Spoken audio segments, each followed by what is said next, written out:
Assalamualaikum warahmatullahi wabarakatuh. The Honorable Kiai Haji Muhammad Hasan Mutawakil Allah, SHMM, Caregiver of Zainul Hasan Genggong Islamic Boarding School. The Honorable Associate Professor Dr. Abdul Aziz BAMAG, Rector of Zainul Hasan Genggong Islamic University. The Honorable Dr. Zainuddin, our respect lecturer and a supervisor, and the Honorable our respect lecturer Miss Raudatul Islam MPD. And now I will talk about contextual learning. What is contextual learning?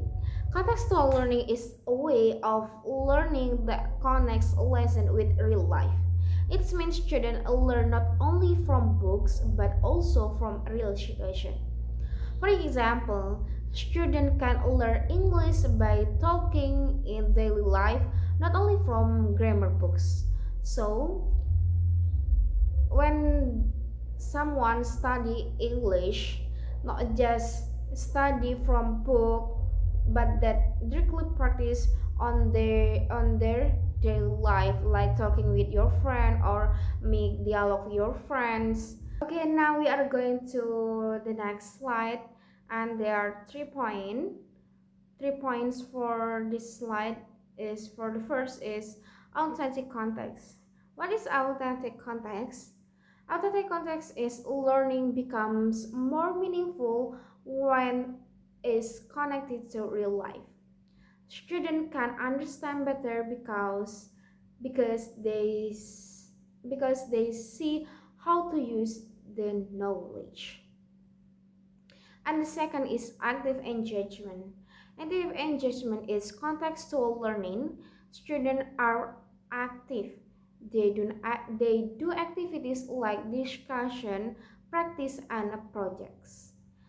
This make learning more fun and not boring.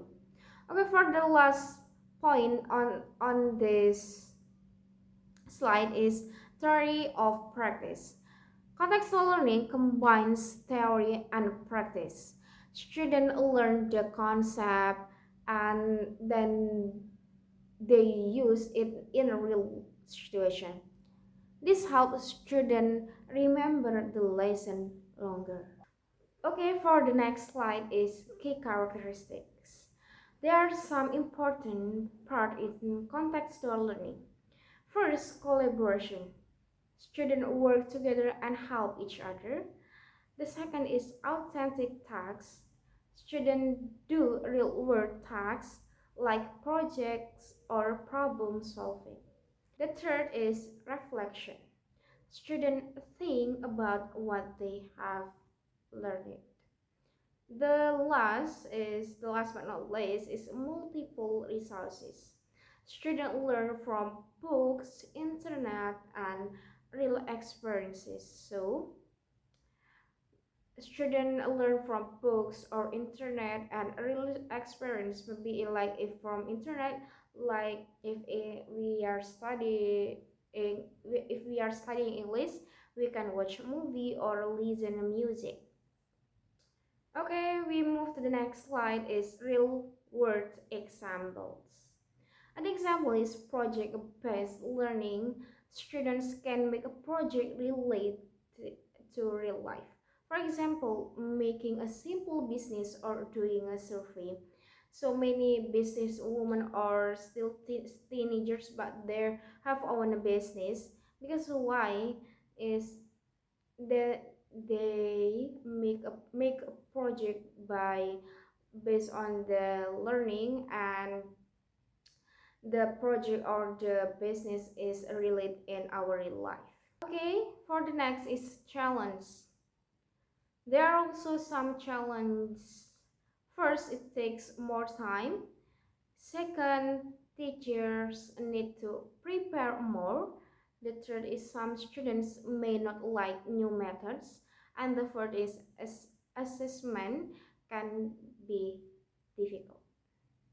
So there's four challenges. For the first is take more time, so we don't need fast time. Maybe it's take more time, not just about 30 minutes or an hour, but we can take time like maybe a day or 2 days or a week, even a week. Okay, we are moved to the last slide, but not least, is conclusion. Contextual learning connects theory with real life. It makes learning more interesting, useful, and meaningful. Students not only understand the lesson but also know how to use it, because we are practice, and you are sometimes make even or a survey or project by our real life or based on real life. Okay, thank you so much for your attention. Thank you so much for watching. I am lailatul Fitriyah from English Education Department, and thank you so much. Assalamualaikum warahmatullahi wabarakatuh.